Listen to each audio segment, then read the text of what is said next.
सीधी सादी है। इवाने वाला के काम बाला बाला कर देती है और अवानी ज़ेरी के काम ज़ेरी ज़ेरी हो जाते हैं। और वोट देने वाला उम्र भर एड़ियाँ रगड़ता रहता है, उसके पाँव तले से कोई चश्मा नहीं निकलता। निकले भी कैसे? इन पाँव ने ही गलत सफ़र करने वालों का साथ दिया था। फिर वो रोने लगता है, रोते रोते अंधा हो जाता है। इसीलिए कहते हैं कानून अंधा होता है। अगर काना होता तो ज़रूर कुछ गड़बड़ हो जाती। और काने का क्या पता किस किस के कान खोल दे, किस को किस नज़र से देखे।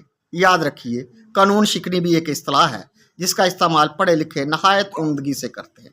कानून शिकनी पर अमल दरामद के लिए वकील, जज या ब्यूरोक्रेट होना नहायत ज़रूरी है, या कम अज़ कम इनके साथ ताल्लुकात होना बहुत ज़रूरी है। तभी आप इसके अच्छे नताज हासिल कर सकते हैं और संध याफ्ता इशराफिया का हिस्सा बन सकते हैं, वरना आप टूट जाएंगे या आपके अरमान बिखर जाएंगे और आपको दार रोटी की महदूद बस्ती में रहायश इख्तियार करना भी पड़ सकती है। कभी कभी वहाँ गोश्त